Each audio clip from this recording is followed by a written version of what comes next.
welcome to Arguably. I'm Maral Salmassi. My guest today is Tuvia Tenenbom, author, journalist, playwright, and one of the most entertainingly relentless observers of political hypocrisy. For his new book, What Do You Call This Place?, Tuvia traveled through what some call the West Bank, others Judea and Samaria, and others occupied Palestinian territory. And as the title suggests, even naming the place means entering a political minefield. He lived among settlers, visited Palestinian towns and villages, and spoke to activists, extremists, peace campaigners, religious leaders, farmers, and people who refused to fit neatly into any of those categories.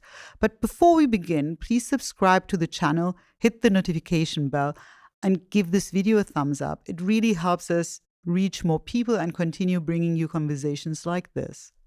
Hello, Tuvia. Hello and welcome to you, Maral, and welcome all ladies and gentlemen who are listening or watching or doing whatever it is. Before we get into the book, let's talk about what happened here in Berlin. Your original reading at the Pfefferberg Theater was cancelled. You were told that only 8 people would attend, which seems rather absurd considering that the replacement event at the Synagogue of the Jewish Community was completely booked. Then before the event moved to the synagogue, you had a confirmation at the Babylon cinema. They cancelled too, citing security concerns, basically cancelling you. Okay, the first time the Pfefferberg excuse was that they were not able to sell tickets more than 8 tickets. Yeah, that's bullshit. We saw it. I mean, as you could see, you've seen the event. We had an event in the Yiddish Gemeinde. Yeah. That it took about 5 days from the time they advertised it to the time the event was actually 4.5 days. And we got about 200 people. So obviously that Pfefferberg says that they couldn't get only 8 tickets is BS, as they say in English. Yeah. But I don't know them. There's nothing I can do about it. And then the other event was supposed to be at Babylon Kino. Yeah. The famous whatever Babylon Kino in Mitte. Yeah. And then I was supposed to be sitting together with Ilan Pape. This is the Israeli guy who lives now in Britain, I think. And he's very anti-Israel, anti the state of Israel. He's very pro-Palestine, he's very anti-Israel. But I say, I'm willing to sit with everybody. I don't care.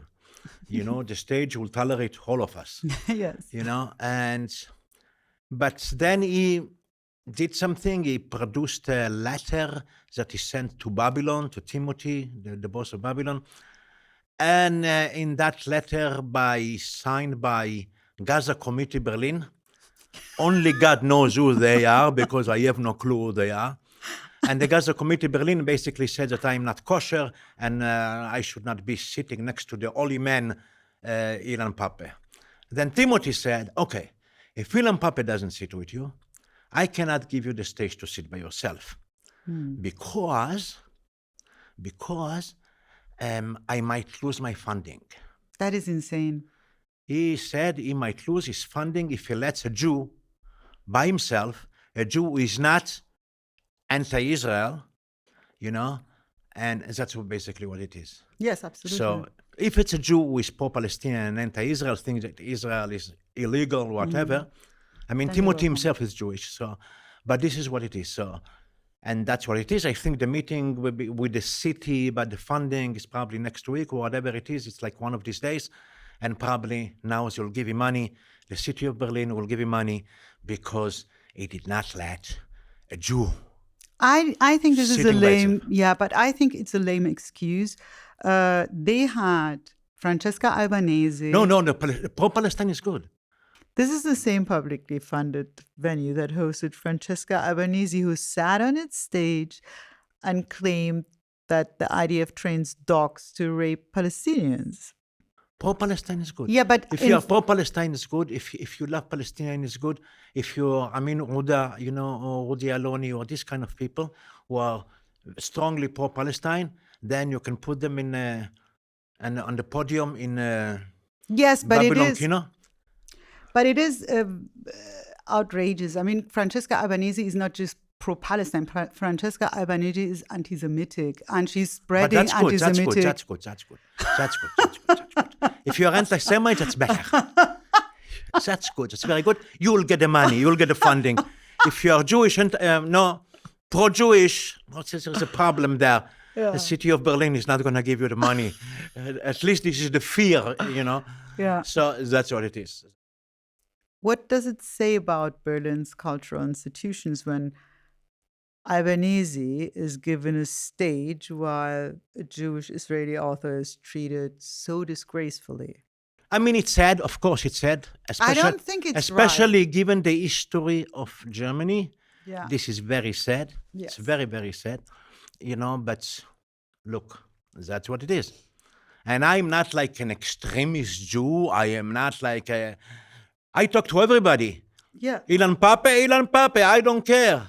Yeah. You want to put Haminai? I'll go there. I have no problem. I'll talk to everybody. I don't boycott anybody. Yeah. Anybody you want Hamas? You talk to him. Yalla. Salamat. I am into it, And it's me that they boycott. I mean, it's like a little bit ridiculous. I think it's ridiculous. But that shows you one thing. That shows that they're not interested in peace between the Palestinians and No. Israelis. God forbid. No, they don't care about it. They don't care about that. They don't care about it. Look. Yeah. All those people who go on the street from the river to the sea, Palestine will be free, and they put Palestinian flags. They have no idea where Palestine is. Forget river, forget sea. They don't know which river, they don't know which sea. This we know already. They don't even know where Palestine is. Yeah. They don't know where Israel is. I know sometimes I go on the street and I ask people, tell me, what's the distance between Israel and Jerusalem? Oh, let me take my Google. Let me find out. They have no clue, nothing. They're just pro-Palestine. Why is it pro-Palestine? Because it's against the Jews. I mean, anybody who knows the Middle East, Palestinians are known in the Arab world as the Jews of the Arab world, meaning nobody likes them. In the Arab world, nobody likes Palestinians. So it makes no sense that the Arabs don't like Palestinians, the Jordanians don't like Palestinians, the Syrians don't like Palestinians, the Egyptians don't like Palestinians, but the Germans love them. Yeah. It makes no sense. Absolutely. And the EU loves them. It's anti-Semitism. It's an old story. It didn't start today. It didn't start yesterday. Why 80 years ago in this country, everyone who was Jewish was shot dead? Because they're anti-Semites. I mean, nothing really changed. They just do it nicer. So instead of saying I hate the Jew, they say I love the Palestinian. Knowing that the Palestinian fights the Jew, so I love Palestine. They love Palestine? No. They don't care about Palestine. They tell you they care about the injured and the dead in Palestine. Do you care about the injured and the dead in Sudan? Do you care about the injured and the dead in Yemen? Did you ever know there are so many dead over there? Do you care about the Muslims in China who are suffering over there? Do you care about all those people, all the freedom fighters in Turkey that Erdogan put in a prison all the way back over there, down, in cellars, it's like in isolation? No, you don't care. People don't care. They don't even care about Ukraine, which is right here, right next to you. Iran, forget it. Who cares about Iran? It's like, who cares about it? They don't care about nothing. And nothing. Only about Palestine. Obviously, this is something that you have to stop and say, wait, why Palestine? Why? Because the Jews are on the other side. It's very simple. It's a simple equation. There is nothing else. That's what it is. I pose the questions to some people. I say, why do you care only about Palestinians? Why don't you care about this and about that? But I have a list of names. But the Kurds, there are 50 million Kurds, and 50 million, and they have no country of their own. Why? They don't even know who the Kurds are. They have never heard about this. They don't know. And the people who heard about Kurds say, what do you mean they have no country? I say, show me Kurdistan. And why do you care about Palestine? You see gay people, queers from Palestine. If you are a queer baby and you go to Palestine, they will hang you from the tallest electric pole, and then they will drop your dead body. And it happens there. Yeah. So why are you queer for Palestine? Hello? And I asked them a question. You know what the answer is? are you a Jew or something? Then I'm not going to talk to you. They have no answers. So immediately they say, you must be a Jew because only a Jew can ask these questions. Thank you very much. Give me an answer. Why are you queers for Palestine? I mean, it's like, why? It's like, I am gay and I'm transgender and I'm for Saudi Arabia. Excuse me? Hello? Hello? Lost your mind or something? But yes, they lost their mind. They lost their mind. They lost their mind. And that's what it is. So don't even try to explain to them, oh, you're from Iran. Don't try to explain to them the Ayatollahs, mullahs. I don't know nothing. They don't even know what the Quran is. Forget anything else. You know, I mean, the people don't know nothing. Nothing. Like a guy says to me, he calls. I call up. He works in New York, and he calls me about my insurance, and he works with my insurance. It's a federal insurance, and he says to me, "Oh, I want to offer you this and this and this." I say, "Excuse me, sir, but I am now not in the United States. I am now in Tel Aviv, and I have missiles, flying above my head, and I don't care about the insurance now." He says to me, "You're Tel Aviv?" I said, "Yes." And he says, "May you die." I say, "Excuse me?" I say, "Yeah, may you die. You all deserve to die. All you Jews deserve to die." I say, "Excuse me, you work for the government, and you talk like this? Aren't you afraid that you'll be fired or something?" He said, "No, I'm not afraid. You all should die." I say, "Can you tell me your name?" He tells me his name. I say, "You're not even ashamed to tell me your name?" And then my wife is heard the talk because I have a speakerphone. She said, "Are you Muslim?"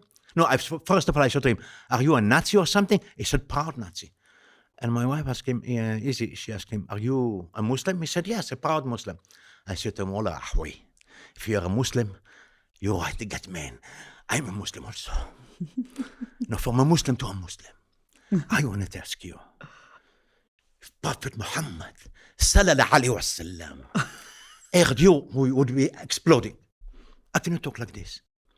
Well, Palestine is for the Palestinians. I say, wait a second. Nowhere in the Quran, in the Holy Quran, does it say the word Palestine. He says, "What are you talking about?" It says many times Palestine, 50 times. I say, "Yahweh, I'm Muslim. I know the Quran by heart. You tell me that Palestine is in the Quran. How can you lie to myself, to me like this, to a Muslim brother?" You know what the Quran says? You know what the Prophet sallallahu alaihi wasallam said? Allah gave the Holy Land to Bnei Israel, to the children of Israel, to the Jews. It's in the Quran. Not one time, Palestine. If you believe in the Prophet, if you believe in the Quran, you must start talking the truth and telling the truth. You hung up on me. Because he cannot argue with me. He cannot bullshit me. I'm a Muslim brother. I know I am an imam. Hello. In case of Imam Tuvia. Next week I become Ayatollah. Please no Ayatollah. I become Ayatollah. Next week I'm Ayatollah. I'm Persian. I moved from being Arab to being Persian. All in the family. If you want to be an Ayatollah, fine by me, but only if you wear a pink turban. I've made a small mistake in the introduction. I had translated the German title word for word into English. The English is, "Excuse me, is this yours?" Right? Yeah, this is in a book. This is the one in the blue and white. In every language, the titles are different. Yeah. Like the book Allein unter Deutschen in German. Yeah. In English is I Sleep in Hitler's Room. This book, Allein unter Juden. Yeah. In English, it's called Catch the Jew. So every book, I mean, it's like, it has to do with a publishing company. It has to do with many things, Now let's talk about the people you actually came to Germany to talk about, the settlers. The word settler suggests a type of person, but in your book, that category begins to fall apart almost immediately. You meet religious, mystic, secular Jews, extremists, peace activists, even people who love their Palestinian neighbors, and people who want to take more land. And yet here in the West, they are often portrayed as one homogeneous blob of villains. For many people in the Western world, they are the definition of evil. Yeah. Palestinians are the definition of saints, angels, sweeties, sexy, warm people. So that's the reality of the media or whatever the mind of the people in the Western countries. And Germany is one of them. We are now in Germany. It's like I'm always amazed walking in the area over there and seeing how many boards you have announcing that the German government is supporting this and that. And what does it support? The history of Palestine. You know, as if there was a country, Palestine, before there was a country of Israel. So the history of Palestine. Sometimes it's like really funny. Like I remember when we were in Hebron, in the Kasbah, and you have very ancient walls. And some of the ancient walls, you know, for people who lived there, God knows, centuries ago, and you see Star of David. Star of David is Jewish. It's not Star of Muhammad, sorry. So it's not Palestinian culture or Arab culture or Islamic culture. And in front of it, there is a huge thing of the German government, how much funding they put here in order to restore the Palestinian culture, the Palestinian history. Just like, excuse me, what are you talking about? So the same thing about, you know, the settlers are all bad and the Palestinians are all good. The truth is, this and that, they are human beings. Some human beings are nice, some human beings are bad. Doesn't matter what philosophy you have, what politics you have, some people are nice, some people are bad. You know, regime is different. You look at Iran today, where you come from, the regime is horrible. But the people, some people are nice, some people are not nice. You can't, that's humanity. So to say that all the settlers are bad and all the Palestinians are good is stupidity, the height of stupidity. It's just not so. So I came to write this book. I came with Izzy, and we moved in with the settlers, and we lived with them over 8 months. Every 2-3 weeks in another settlement. You know, it's like you move an apartment, you move a house every 2-3 weeks. It's you know, but at some point you get to like it. You know, you have to pack everything, you have to unpack everything. You know, but it's the only way to know who the settlers are. You know, because today most journalists who come to the area and write about it, if it's articles in the newspapers or in magazines, if it's books, you know, these people who come, they come there for 3 hours or something like that, 5 hours maximum, you know, and they usually come with fixers or with political activists, either right-wing or left-wing, almost all the time with left-wing political activists. And then they write a book about Palestine or about the settlers or about the West Bank, whatever you want to call it. But that's not the reality. To write about people, you have to live with them, you have to be with them. And that's what I try to do. To be with them in the funny moments, at their weddings, to be there with them at the sad moments, at the funerals, you know, to eat with them, to dance with them, to cry with them, to do everything with them. And day in, day out, to see the people, to see what they are. This was the assignment of the book, you know, book about settlers and about settlements. And so it was enlightening. It was amazing to see it, amazing to feel it. And it's amazing to see how many levels of settlers there are. There are some of them who are ideologues. Some of them were not ideologues. They just came here because it's cheaper. Some came here there because of religious reasons. Some came here because of political reasons. Most people are not actually ideologues. Most of the settlers are not actually ideologues. That's one of the biggest discoveries for me. You know, I couldn't believe it because you always think about settlers. You think, you know, why are you settling there? You know, 37% of the settlers are ultra-Orthodox, which means they are basically anti-Zionist. Forget about settlements. They are anti-Zionist. So they just came there because it's cheaper, you know. And so there are many reasons why settlers are there. There are many different settlements. And There are different leaders. So that was interesting to see. And one of the most interesting things to see was to realize how small the area is. From one end to the other, to the length of it, took me about an hour with the car. And then I realized I was there before, did whatever journalists do, because before I wrote a book, I didn't have to really be with them. I just could come and go. So I remember like to go from area A, from point A to point B, I put Google Maps or Waze, it's 1 hour, 35 minutes. But when you live there, you realize, no. Waze takes me all kinds of things because of political reasons. It's area A, area B, area C, and it avoids this area, it avoids that area. But the actual drive, I'm not talking about flying, from that same point A to point B is 8 minutes. You realize how small the place is. You go to Shomron, Samaria, took another Zimmer, as you call it, another house I rented, and I go outside to smoke cigarettes on the porch, and I look out. What do I see?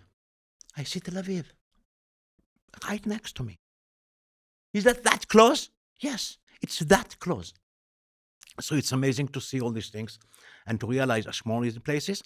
And also to realize that when you talk about biblical Israel, the Israel that's in the Bible, between 80 and 90% around there, where Israel is mentioned, the land of Israel is mentioned, Eretz Israel, in the Bible, is actually about those places that the world calls West Bank. It's not Tel Aviv, it's not Ramat Gan, it's not Haifa, it's not Bnei Brak, it's not any of those, it's not Givatayim, it's not any of that. It's not Herzliya, it's not. It's that area that everybody is talking about. And then you realize this is a testimony to the history of the Jewish people. But it's not just testimony like Jews lived here.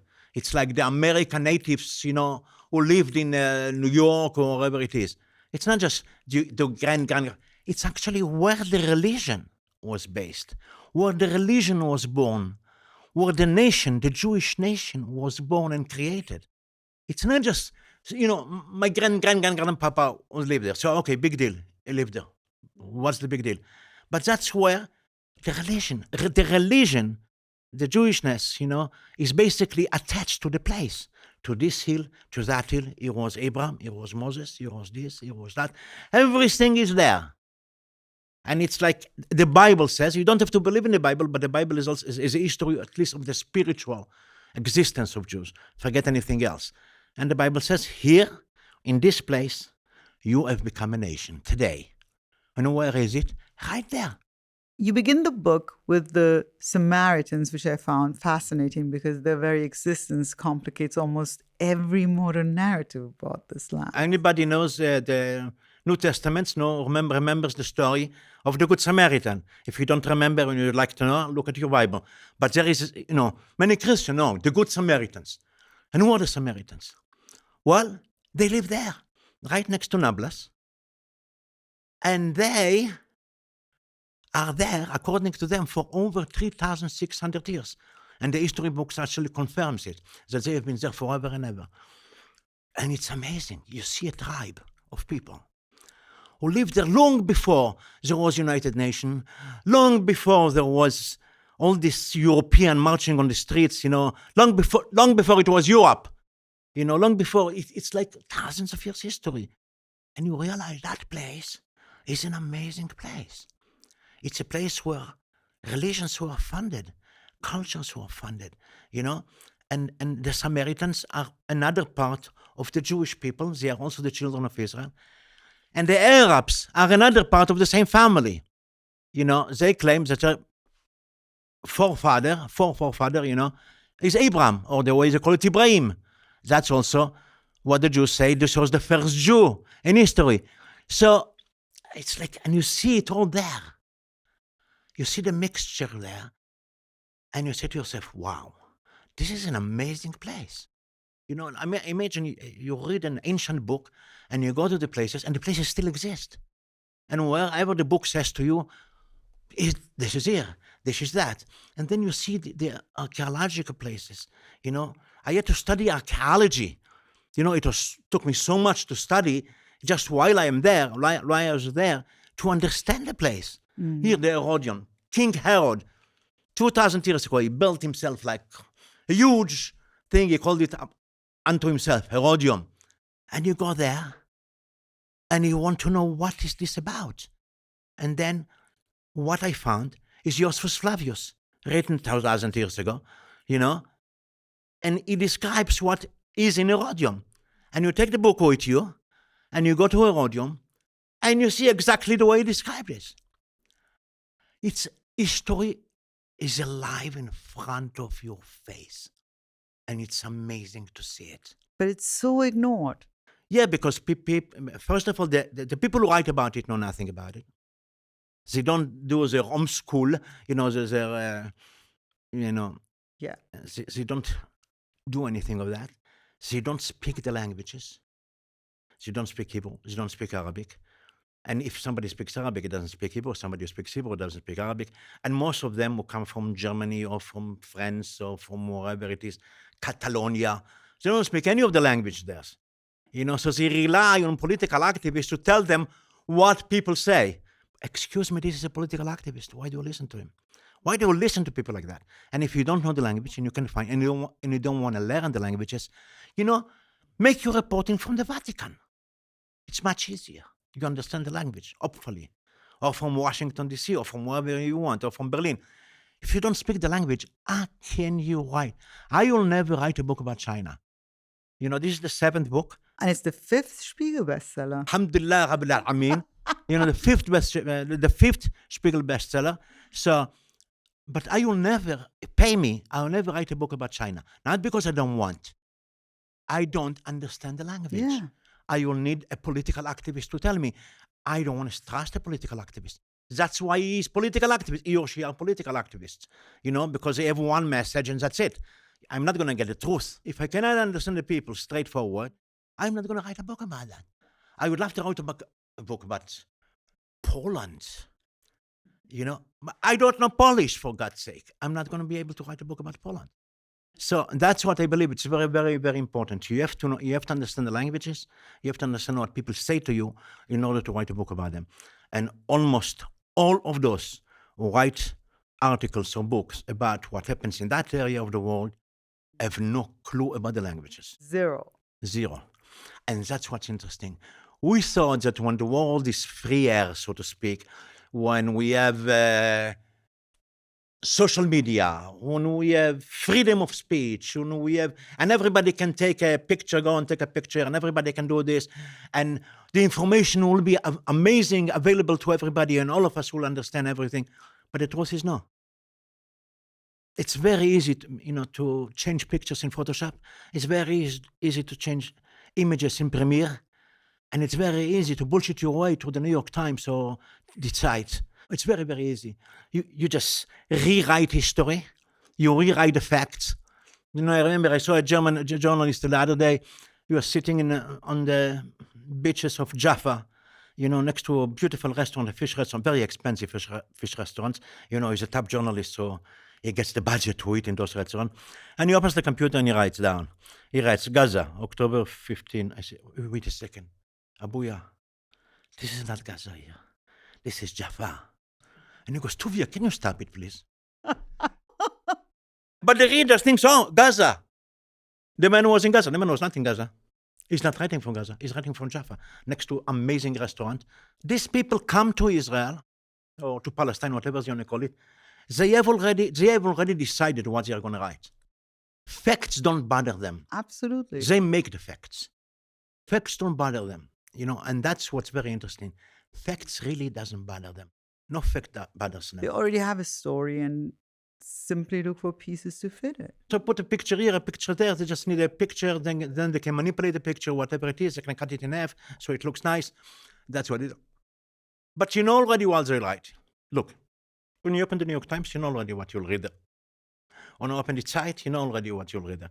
Most papers, when you know already before, even on the right wings, you open Fox News, you know already what Fox News will tell you.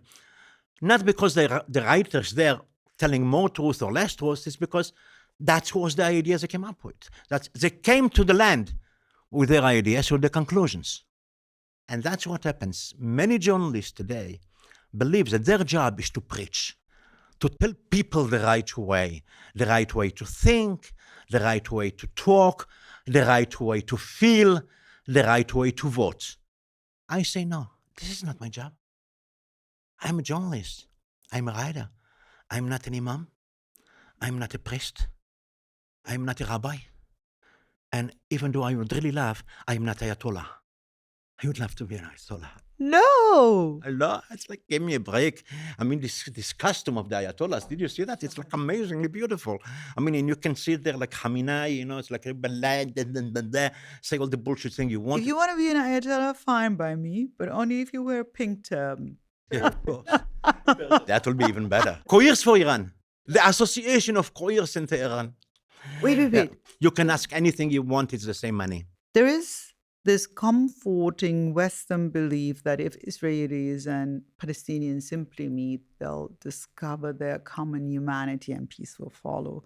You seem much less sentimental about that. If peace could be achieved so easily on a nice falafel, portion of falafel, or whatever, then peace would have been there already a long time ago. There is enough falafel in the Holy Land.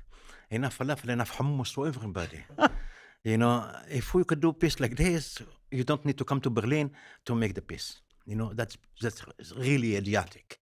It's just not reality. I mean, the reality is it's a war zone, always has been, and always will be. At some point, you have to understand the reality. And we have to live in reality. Would I like to have peace in the Middle East? Oh, baby, I would love to. I would love to. But will there be? No, because you understand, this is the reality. This is tribal. There are two tribes. There are two religions. And even if it was not two religions, imagine like within Islam, you have the Sunnis and you have the Shias. They are fighting each other for over 1,000 years, 1,500 years about. God knows how many people died from that. Both of them believe in the Quran. Both of them believe in Prophet Muhammad. They say it's a part, Ali or this Ali or the Caliphate. It's like from an outside, it's like, what are you fighting about? But they fight about it and they kill each other. To this day. Why Iran is Shia. The Hezbollah in Lebanon is Shia. So they help one another. They support it. Everything, and they fight. In Yemen, you have the Sunnis and the Shias killing each other. For what? So you have to be totally naive to think that if the Sunnis and the Shias still cannot get along with each other, to this day, the Muslims and the Jews will get along with each other. Hello, it's not going to happen. I'm sorry, it's not going to happen. I would love it to happen. But it's not happening, and it's not going to happen. Look what happens in Yugoslavia. There are many tribes. The moment the leadership at that time was dispersed, they were killing each other. That's what it is. And don't forget, World War II did not happen in some historical moment before Jesus. It happened 8 years ago, in the age of our parents or grandparents. Hello? Was there a reason to have that war? Was there a reason that everybody will kill everybody else? And those were not Muslims, by the way. Was there a reason? Was there a reason that every decision that Hitler made at the time was for the main purpose was to kill Jews, more and more Jews? Was there a reason to kill 1/3 of the Jewish people? Was there a reason? No. What did the Jews of Germany do wrong to the Germans? Nothing. But they dedicated their time, they dedicated their life to kill them. And you ask yourself, why? So did the Middle Eastern fascists too. And the Middle East too. I mean, it's not... Yeah. The Jews are not accepted, are not welcomed. It's as simple as that. The Jews are not welcomed, you don't want them there. So they are going to kill them. The Jews don't have a choice, at least, especially after World War II. Nobody wanted to accept them. Even America did not want to accept them. So they went to the land of their great-grandparents, or the land of the religion, which is the base of the religion. And that's how basically we ended up having Israel by the end of the day. But because there was Israel, there was the kingdom of Israel, there was the kingdom of Judea. We had all these things, and that's what it is. And you cannot argue this when the Palestinian tells you. I remember one Palestinian said to me, it's in this book, I know to you. One Palestinian said to me, do you know, he says, when Palestine was funded? Tell me. Palestine, he says to me, was funded 14,000 years ago.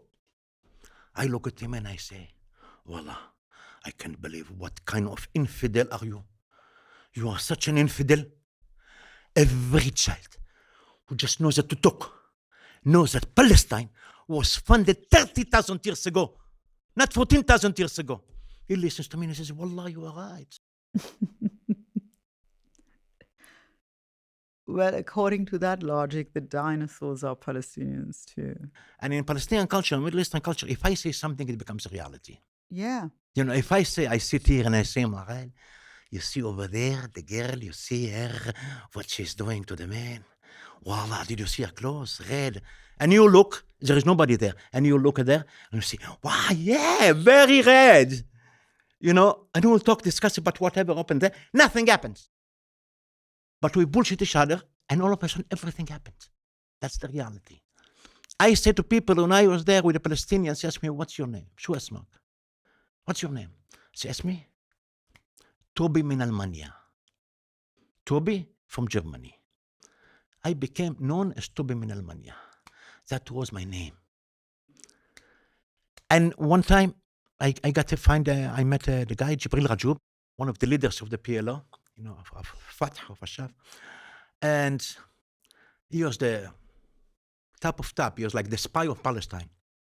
And I told him that I am Tobi min Almania, I'm a German. Hardcore German. He loved it. Finally, he met the German who declares that he's Nazi. We became so good friends for months. He did not even check to know if my name is that. He believed me so much. Why? Because I know the culture. I know if you bullshit good, people will believe you. You just have to know how to bullshit. So you basically confirm people's biases and observe them. Yeah, I am very good. My mother is from Amman, from Jordan. My father is from Berlin, and he's a Catholic priest. Nobody is thinking like a Catholic priest is not supposed to have a son. I mean, look, Arab regimes never really supported the creation of a sovereign, independent Palestine. We know that. Instead, they deliberately kept them stateless and disenfranchised because a bitter, unassimilated refugee population was far more useful. Go to Jordan. They said to you, don't talk about Palestine, haram. I said to them, what do you have against Palestine? They're always complainers. I know people from Syria. I know people from Lebanon. I ask them, what do you think of Palestine? They say, God curse them. I say, why? Aren't they your brothers, sisters? Say, look, everywhere the Palestinians come, they created problems. They were in Lebanon. Yeah. They created problems. They were fighting us. They were in Tunis, in Tunisia. They created problems. Everywhere the Palestinians go, everywhere the Palestinians go, they give us a problem. So they went to Lebanon. Look what they did. They did a huge mess in Lebanon. So why should I love the Palestinians? The worse the Palestinian situation became, the more useful they were as propaganda against Israel and also as an endless excuse to funnel Western taxpayer money through NGOs into the hands of Hamas and PLO. I wouldn't say that. I don't have the proof for that. Do they keep the Palestinians as refugees? Yes, they love to do that because they need to give their people some cause for living. This is very, very interesting because the regimes are not doing very well. The people don't live very well, like in Egypt. It's a poor country and it's going to be poor forever. Yeah. Except the leaders, they are very rich. So you have places like this. You have places in Lebanon. You have places in Syria, especially under Hafiz al-Assad and Bashar al-Assad. The people didn't have much. So they gave them a cause to believe in.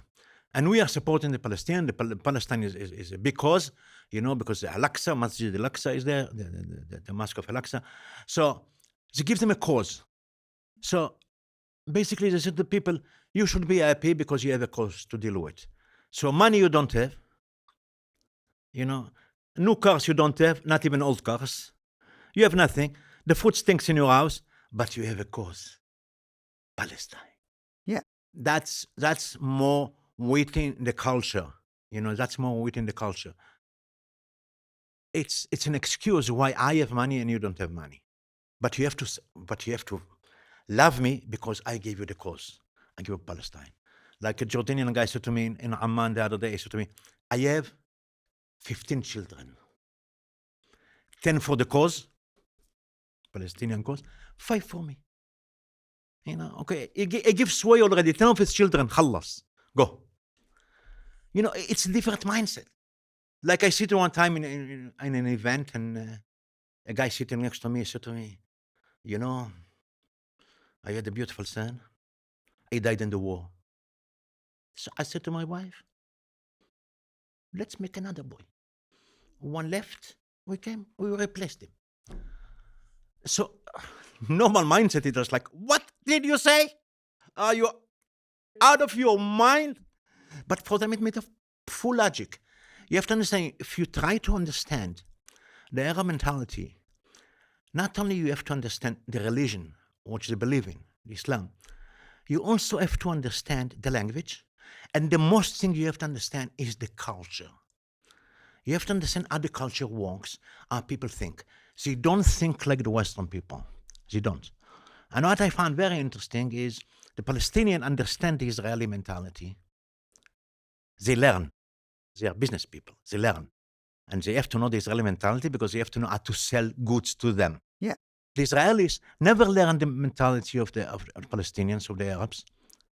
The Israelis think of outside mentality as German, European, Switzerland. That's what they think, the Israelis, that their country is next to the Alps. I'm just like, excuse me, no. You are in the Middle East, baby. Wake up. You are not in Europe. You are not in the Alps. It's not cold here in the winter. It's okay. You are in the Middle East, and you have to understand the culture around you. And that's one of the problems, even when you talk about the 7 October war. I mean, I was in Israel when it happened. And when it happened, the first thing I said to myself, voila, it took you so long till you started doing this? Like what happened to you? I was expecting it to happen any day. Really? Yes, because I understand the culture. It's normal. It should have been like that because this is what they want. They want to kill the Jews. They want to burn them alive. They want to rape the women and then throw them and cut their heads off. I mean, they said it on Telegram. Hello? On their channels. Just know Arabic a little bit and look at the pictures. But the Israelis went into a trauma. They didn't even believe, even the Secret Service Israelis. I remember when this book came out, I got a call from the Israeli Secret Service. They said to me, Tuvia, can we talk to you? I said, okay. Who are you? Shabak, whatever. I said, can you tell us what you think of Jibril Rajoub? And is there a chance to have peace with Palestinians under Jibril Rajoub? I said, excuse me. You are the most celebrated Secret Service of the world, as far as I know. And you ask me, a little fat Jew, what I think? And they said to me, and that was amazing. Tuvia, listen, nobody got so deep into them the way you did. And I'm saying to myself, I can't believe it. I can't believe it. I can't believe it. This is the celebrated Shabak, Shin Bet, Secret Service of Israel. They don't know. They don't know. But that's the reality. Yeah. That's the reality. And I'm shocked. I was shocked. But then I learned that's what it is. They never tried, even though they spoke Arabic, or they learned Arabic to know how to talk to them, they never tried to understand their culture. Never try to understand the culture. If you don't understand the culture, you understand that. But that's exactly what is happening in Europe right now. Of course, they don't want to understand. And that's the problem. I mean, because the Europeans, they might say, we care for the Palestinians, we care for the Syrians, we care for the refugees. Do they care for the refugees? No. The white people here still think that the brown people are brainless. It's absolutely racist. It's absolute racist, but they Yeah. still think so. They want brown people also because they need young people, or they need whatever, or they need to show themselves to be non-racist, but they are racist. That's the European mentality. All the way over, it's not, the racists are not just in the AfD, the racists also in the Antifa. And they are the worst. That's what it is. There's nothing Yeah. to do about it. I mean, it's like you have to understand the reality, and that's the reality. I know this from personal experience. It's the racism of low expectations. These self-appointed anti-racists have a very specific image in their head of the good brown, oppressed girl, anti-Western, anti-Israel, and obediently grateful for the crumbs of identity politics. Step out of that role and they panic. That's what it is. Just be thankful that we are here, that you are here, you live with us, we are willing to. Let's talk briefly about the Germans. Do you think they ever really worked through their past? I mean, psychologically, did they ever do the inner work? I don't buy into that the Germans didn't go over their past and they didn't. I think in 1945, a Jew once told me, a German Jew said to me, Tuvia, what do you think? In 1945, clouds came from heaven and picked all the Nazis and moved them away from here. Hello, wake up. The Nazis are still here. All of them. They just lost the war. They lost the war. If they didn't lose the war, they would continue doing the same thing. They lost the war. And to an extent, that's what happens, not only in Germany, but also in Britain and many places, European places. They are still anti-Semitic. They don't show it as much as they showed it in World War II. But this last 2 or 3 years, they show it more than they showed 10 years ago. And the reason is because now they find an excuse. We love Palestinians. Not we hate the Jews, we love Palestinians. We care about Palestine, Palestinian flag from the river to the sea. Palestine will be free. They all this, as if they do it out of love for the sad story of the Palestinians. Of course we know that. Otherwise they'd care about Iranians, Yemeni children, or Afghan women. Exploiting the Palestinians, by the way, it's not love of the Palestinians, it's basically they are exploiting the Palestinians, using the Palestinians against their really people that they hate, the Jews. You have to understand, to go to the street and march over and over and over, nobody will do it, no nation will do it for another nation, especially when the other nation is hundreds of miles away.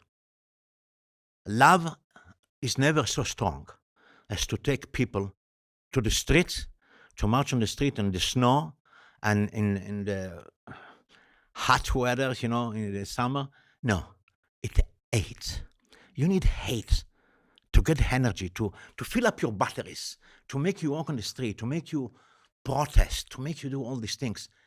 It needs hate. And it's the hate of the Jew. But how can we make them understand that? You fight stone with stone, fire with fire, water with water. For example, if I were not a journalist, if I were a peace activist, or what kind of activist, political activist, I would say, let's say I'm a political activist on the right, let's say, or pro-Jewish or pro-Israel. And I go to an event that, this pro-Palestinian or left, whatever you want to call them, or right-wing or whatever, say this horrible thing about the Jews and this beautiful thing about Palestinians. And I would say, I would raise my hand as a member of the audience and say, Professor Schmeckel, I would have loved to agree with you because you sound so right. And you sound so much justice comes out of your mouth. But I have a little problem with you. I know you personally to be a pedophile, so I can't trust you. That's all you have to do. And then you're quiet. That's what you have to do. The same way as they do it about Jews. You are murderers, you are rapists, you are this, you are that, you are that, you are that. They prove it? No. But they say it. And the moment they say it, so I say, I'm really impressed by what you say, by the passion you showed, by the love. But I have a problem with you because I know you to be a pedophile. I actually have seen it with the little babies. Sorry. And then you're quiet. That's it. That man is gone. The moment you are upset is the moment you revealed that you are an actual pedophile. That's all you have to do. Do it a few times. This great professor, Chomsky, Judith Butler, all these, good people, will have to stop talking. Because you know what you will get. Do they deserve it? Yes. Yeah. Are they pedophiles? As much as I am a rapist. If I'm a rapist, if he comes to me just because I'm Jewish, he calls me a rapist or a murderer, I can call him whatever he wants, whatever I want. He didn't prove that I killed any Palestinians. I did not prove that he, abused any boy, but it doesn't matter. All you have to do is to say it. Isn't that in a way the true deconstruction? You take their own logic, inhabit it, completely turn it back on them, and let the absurdity expose itself. That's what you fight water with water, Yeah. stone with stone, fire with fire. You don't start arguing facts. Nobody cares about facts. And this is what some people have huge mistakes. So, okay, I can prove you wrong. We didn't do this, we didn't do that. This is not wrong. This is the Palestinians started. This is October 7, we did not start. You have all these tunnels underneath. That's why the Israelis are shooting. It's just pointless. It's pointless. It's like saying, when we talked before, to a queer, queers for Palestine, are you out of your mind? You are queer for Palestine? I mean, go to Palestine, you'll hang you from the top, pole, electricity pole over there. So you cannot talk to them. There is no reason to argue. They are using, code words, accusations, baseless accusation, baseless everything. It's just crude character assassination. Character assassination. All you have to do is do the same thing. And you are done. And the next day, that professor will not say that anymore. Then you go to a next lecture, you go to another professor. And if you have a foundation, you have a lot of people around you. Let's hope, if you have a good foundation, a big foundation, you have 200 people, you said 200 people, 200 gatherings. And you tell each one to say the same thing. And then guess what happens? It's done. But the people don't understand it. You still try to argue, to prove, you cannot prove your point. It doesn't matter. Even if you are 1,000% right, you cannot prove it. It's not a question of mathematics. It's not a question of logic. It's not a question of facts. It's a question of hate. Deal with it. Deal with it. And the person who hates will find every excuse and any excuse to show that you are worse than Satan. So what do you have to do? Say the same trick. Fire with fire, water with water, stone with stone. You went there to understand the settlers. Did anyone or anything force you to change your mind about something you really did not want to change your mind about? Look, it's not like changing my mind. I learned more things than I didn't know before. I know what's the area about, West Bank, whatever you want to call it, but I changed the name of it to Biblical Israel, the BI in English. Biblical Israel, because that's what fits more. West Bank is not the right name because it's the names that Jordan gave it when they occupied the area. And if this is the West Bank, which means west of the Jordan River, then there is the east of the Jordan River, the East Bank, which is Jordan. So if we don't say Jordan and we say East Bank, I am okay with saying West Bank. But if we take only one bank and we call an area for it, just because the Jordanians didn't want the Palestinian to be with them, and that's one thing. Judea and Samaria is also not this is the settlers' definition. It's also not true because Judea and Samaria is a much bigger area than what we have now in the so-called Judea and Samaria. Tel Aviv is part of Judea or Samaria also. Jerusalem is also part of that. It's not just, Haifa. It's like many places, even Jaffa. So it's not something that you call Judea and Samaria. So for me, what was distinguished about the area is it's the biblical stories come from happening there. So that's why I call it Biblical Israel. I didn't know it's so small. And I thought it's much bigger.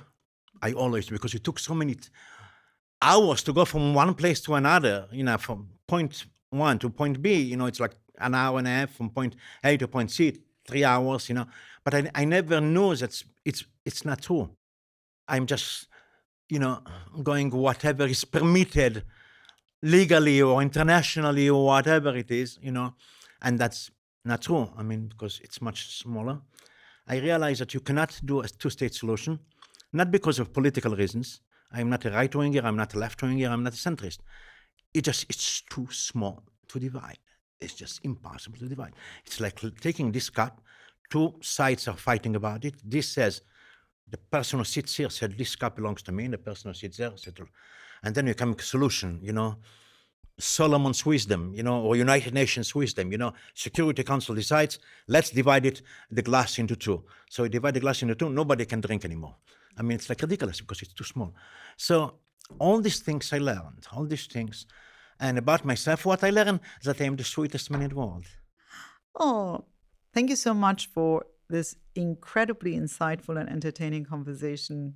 And above all, thank you for saying it as it is. It's very rare these days. It was a pleasure to sit next to you. It was a pleasure to spend the time with you. And I hope that this time next year we'll be eating Rolma Sabzi in Tehran. Alhamdulillah, inshallah. Inshallah.